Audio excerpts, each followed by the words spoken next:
Ja, prosim. Ja, za gospodu Šugaču, da samo da imamo Stop TV.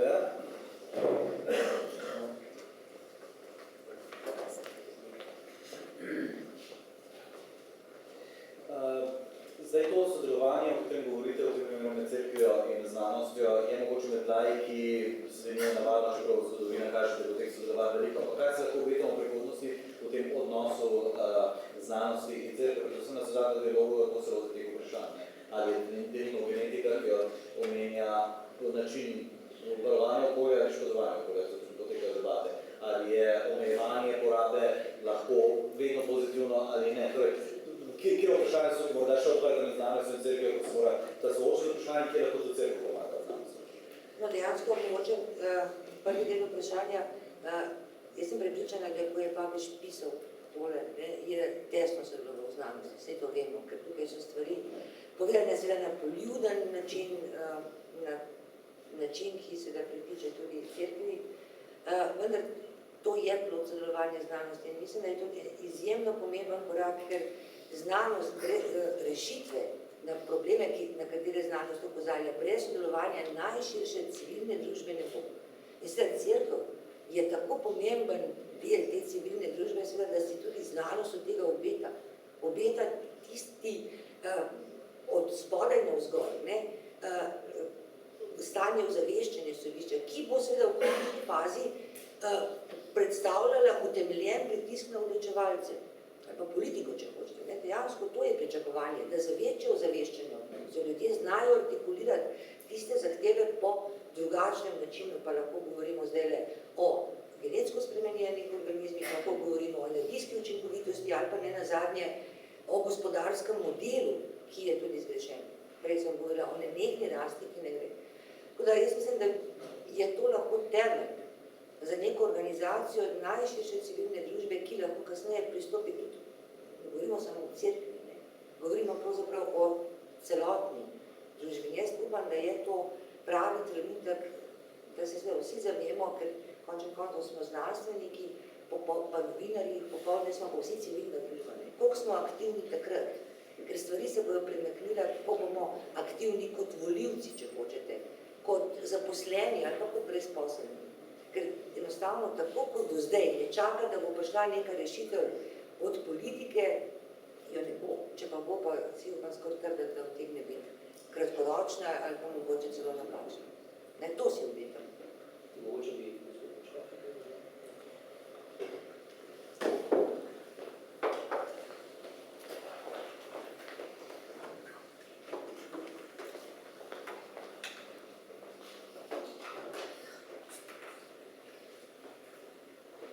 ker je bilo vprašanje znanosti in cerkve in njunega sodelovanja pri tej okrožnici že zelo lepo odgovorjeno od gospe Bogatajeve. Se mi zdi, da je pomembno, da vsaj kakor jaz razumem, to okrožnico je papež ni pisal izključno za cerkev. Ampak je ta okrožnica že v svojem podnaslovu opredeljena in poimenovana kot skrb za naš skupni dom. In ko govorimo o tem skupnem domu, je ta skupnost človeštvo kot tako in še širše. Vse stvarstvo kot tako. Vsa živa bitja imajo samo en dom. In ta dom je naš planet, čudovito lep, neverjetno majhen in nam zaupan. Zato se mi zdi, da je pomembno, da papež nagovarja ljudi kot takšne, kristjane, drugače verujoče, iskalce, ateiste, kajti vsi živimo v tem skupnem domu. In kolikor bolj bomo prepoznavali sporočilo te okrožnice, vsi, vsak, tako kako je rekla lepo gospa, tako v svojem poklicnem delu, kakor v svojem zasebnem, družinskem življenju, lažje bomo ustvarjali po eni strani skrb za naravo, v kateri bo narava, v resnici ostajala narava, občudovana, tako neizmerno lepa, kako ne recimo nek meščan, ki morda vse svoje življenje ne vidi drugega kot asfalt, občuduje stvarstvo. In na drugi strani verjamem, da bo tudi ta zavest, ki bo skozi to okrožnico, zavest o našem skupnem domu, postajala vedno bolj zavest, da smo skupnost, da smo občestvo zelo različnih med sabo, ampak občestvo, skupnost, da bo na ta način okrožnica dosegla svoj namen. Če bi jo omejevali kakorkoli samo na cerkev, mislim, da bi zgrešili namen papeža Frančiška. Hvala lepa. Vprašanja? Prosimo, korajžite se, tam zadaj, zadnja vrsta, prosim. Moje ime je Marko Mitja Petrič. Jaz sem dečak, genetika, knjiškarja, legala, pirotehnične fakultete, ki je bil v mestu tukaj in ki je bil dopisni član rimskega kluba, tako kot je Korajžič. Meni eden od svojih spisov, moj stric, lepo loči genetsko inženirstvo od genske narave človeka. Genska narava človeka je vera, ni nihilizem ali materializem. To je njegovo gensko izhodišče. In ta knjiga je korak k tistemu rimskemu klubu, kjer so znanstveniki in verujoči ljudje, ne gre samo nekaj, bi bilo to osmina človeštva, danes je manj, od desetina človeštva kristjanov. Izjemno pomembno, da se ti temeljni postulati, ki so tudi v krščanskem nauku, ki se izražajo skozi napuh, in kjer je višek napuha vojna in njene posledice. Tudi grozeča, veliko vojna najvišjih razsežnosti, ki lahko to uniči. Svet je danes pod veliko težjim ekološkim pritiskom, ravno zaradi kopičenja orožja in zaradi tega in zaradi sprememb nastajajo tudi hitrejše spremembe v okolju. Jaz bi tu samo končal. Hvala lepa. Mateš? Put potresje v Čiglu, ljudje so v nevarnosti, iste stvari se lahko zgodijo v Ljubljani. Jaz sem kot ljubljanski kandidat z ljubljanskega župana na 3 stvari opozoril, na katere politike sploh ne odgovarjajo, to se pravi nevarnost pred potresom, nevarnost pred požarom, ker je 30% šote na ljubljanskem kraju, in nevarnost pred poplavami. Zaradi slednjega so veliko odgovarjali. Hvala lepa. Hvala vam. Še vprašanja, prosim. Bogovišči. Še ko mi združi, mogoče malo provocirati, vendar ne pač odhaja zdaj v Ameriko. Zdaj, ravno v ameriških katoliških krogih so deli, ki se ne strinjajo z vsemi ugotovitvami okrožnice. Pa me zanima čisto najprej, gospod Radko, doktrinalno, ali so verni katoličani dolžni upoštevati ugotovitve, ki jih okrožnica prinaša, tudi tisti, ki recimo se ne strinjajo z bistvenim človekovim vplivom na podnebne spremembe, oziroma kako lahko ta okrožnica, kot gospod Kračkov, sproži ta notranje crkveni dialog, ker tudi tukaj mnenja vendarle niso, Amerika je nek ekstrem, ampak vendarle ta razprava verjetno tudi Slovence čaka delom. Omenil sem, da so okrožnice, ki imajo doktrinalni značaj, se pravi, razlagajo verski nauk in so obvezujoče, ampak to ni definicija, recimo neke okrožnice. Če naj bo definicija, potem izrecno mora, veliko tako biti rečeno. Kot primer, v okrožnici o življenju je na 3 mestih rečeno in zanimivo kako logika, da je najprej naravni razum nekaj pove, potem da je to utemeljeno v Svetem pismu in da je to stalni nauk cerkve. Kot cerkev razlaga tako imenovani moralni, naravni nauk, to ni samo njen nauk, ampak je nekaj, kaj je opisano v človeško naravo in se sklada tudi z neko tradicijo vsega človeštva, razmišljajočega človeka, filozofije in tako naprej. Zdaj, kaj bodo Američani, berem tudi to, recimo dnevno je Odmev v Zenitu, kako tali oni reče, nekaj znanstvenikov je potem skušalo malo kritizirati ali pa bolj ali manj okrožnico črt, da bi naj potem razvoj zanemarjala ali pa ovirala. Zanimivo je, da je papež zelo delikaten v teh razlagah pravi, in v verskem odnosu imamo lahko, bi rekel, določene poudarke, tudi v znanosti ni vse jasno in znanstveniki naj le med seboj debatirajo, ampak iščijo resnično odgovor, kaj je dobro, kaj je resnica. Tu pa nimamo resnice, ki bi enostavno postavila pred nas zid, do tole greste, naprej pa ne morete.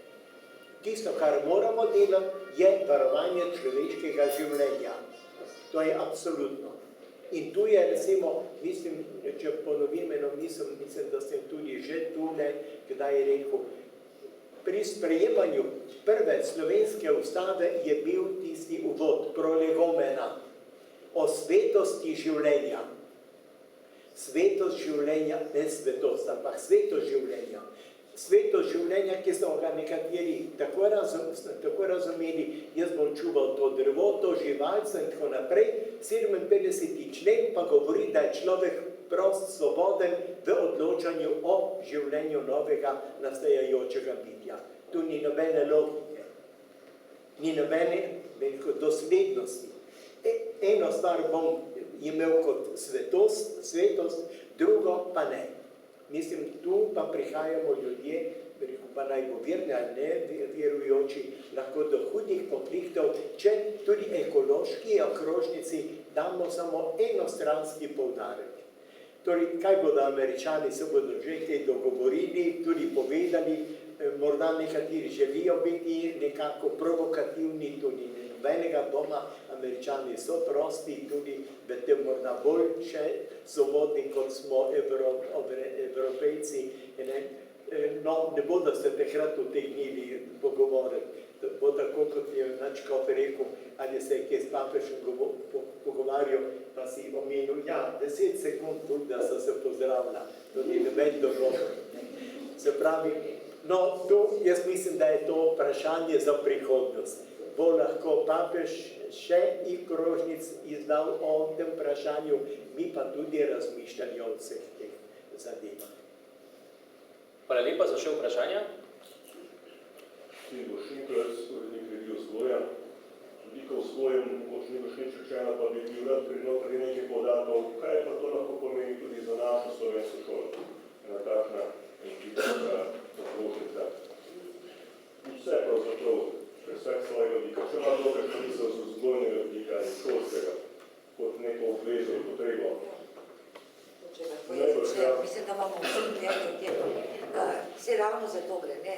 Prej bila omenjena brezbrižnost, jaz sem govorila o zaveščenosti. Skratka, vse to dvoje je pravo mesto, da začnemo z bolj poglobljeno ekološko vzgojo v šolah. Pravzaprav v vrtcih je spravljena. Mati je prvi ekolog doma, ne? Če mati navadi otroka, da ugaša luč in podobne stvari, ne? Ni treba čakati na vrtec. No in jaz upam, ne, in jaz sem prepričana, da v šolah, kjer recimo na zavodu Svetega Stanislava, lahko kar povem, je že v avgustu potekala taka delavnica, kjer so pravzaprav bili prisotni vsi učitelji na vseh stopnjah, ne od vrtca praktično pred vsake šole, kjer so bila predavanja, je bilo že pravzaprav na to temo veliko rečenega. In jaz sem prepričana, da recimo oni bodo to vključevali, ampak tle ne gre samo za cerkvene šole, če tako rečem. Zadeve tukaj le noter so zrele za pravzaprav vsako izobraževalno ustanovo. Pa mogoče še, in jaz upam, da je to v knjižni obliki, pa mogoče še kakšna, ne bom rekla otroška verzija, ne, ampak prepričana sem, da se da pedagoške materijale, ki so na vseh stopnjah primerni. Bi pa samo še na vaše mogoče vprašanje prej en komentar dala. Brezbrižnost je hujša od tega, če se malo kregamo. Ne? In tu, če se bojo Američani imeli poglede svoje, mi svoje, ko se o tem govori, se poglablja znanje, se problem aktualizira in to je samo plus. Meni se zdi zelo pomembno, da najprej sprejmemo koncept šole, ki bo vzgojil. Da šola ne bo samo teorija, ampak da bo šola celostno oblikovanje mladega človeka na vseh področjih njegovega razvoja. In dokler bodo mladi bolj ali manj samo poslušali o naravi, spoznavali njeno tehnično delovanje, če smemo uporabiti ta nelep izraz, toliko časa ne bodo imeli do nje odnosa. Toliko časa ne bodo postali ekologi v tistem pomenu besede, ko je vključeno tudi srce. En primer, o katerem sem slišal nedavno, da je eni izmed naših, mislim, da osnovnih šol, kmet ponudil njivo in jim rekel, dajte to njivo obdelovati, pridelovati stvari za vašo šolo in hkrati oblikovati v šolah odnos do zemlje, do narave, do rasti, do cvetenja in do pobiranja pridelka. Gre za cel proces, so rekli, to ni v šolskem programu. Zdaj, ni v šolskem programu, da mi oblikujemo ljudi v odnosu do okolja, v odnosu do narave. Pomeni, da imamo veliko dela, ne samo z branjem okrožnice papeža Frančiška, ampak z dejanskim spreminjanjem celih konceptov, ki so postavljeni v naši družbi in ne služijo celostnemu razvoju človeka. Razvoj, o katerem je prej rekel profesor Valenčič, razvoj ni vsak pozitiven. Ja, neka multinacionalka se lahko zelo, zelo razvija in hkrati uničuje cele kontinente. Tako da je včasih razvoj ali pa določene oblike razvoja treba ustaviti, zato da se razvijamo. Mogoče še par točk na temo vzgoja, to vprašanje. Ja, precej je teh tem, včasih ne direktno s tem imenom, omenil sem že skrb zaradi težav, ki jih povzroča zasvojenost z digitalnim svetom. Na tem mestu bi upozoril na eno misel Gregorja Čošina, ki pravi, če starši pošiljajo otroke k veru, ko sami nikam ne hodijo, je to vzgoja za ateizem. In tukaj je nekaj podobnega. Se pravi, pravilno vzgoja, kot jaz razumem, mora nagovoriti mlademu človeku njegov intelektualni svet, duševni svet in pa njegov telesni svet. To praktično pomeni, da morajo seveda za tem stati kot starši, če ga sam pošiljajo v šolo, ne bo nič od tega. Je pa res, da so določena okolja mnogo bolj težavno za tako vzgojo. Prej sem citiral tisti primer, da pravzaprav ni pravilno oziroma da se ne spodobi, da ljudje živijo v betonu in da nimajo dostopa do zelenega okolja.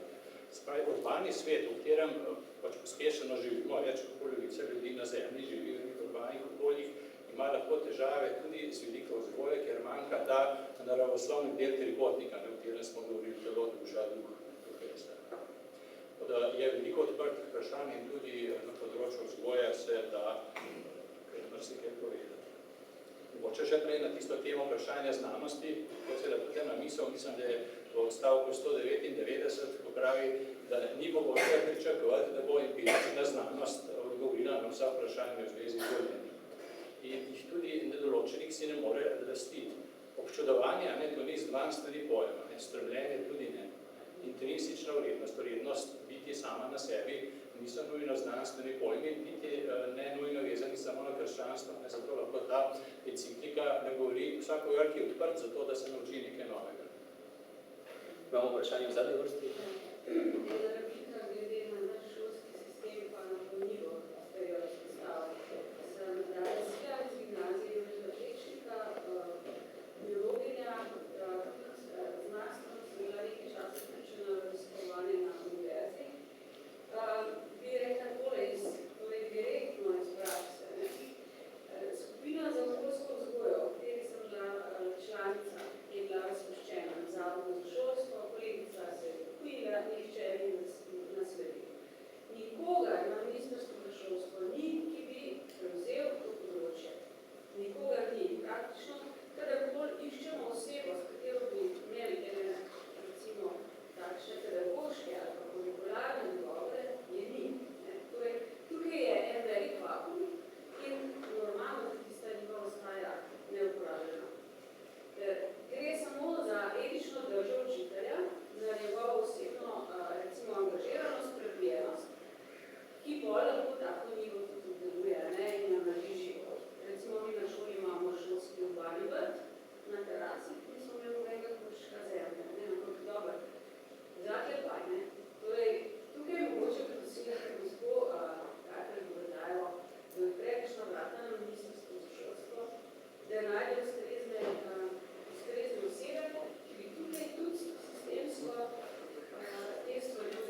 Hvala lepa. Imamo še vprašanje tukaj zadaj, ne? Prosim. Ja, Igor Markovec.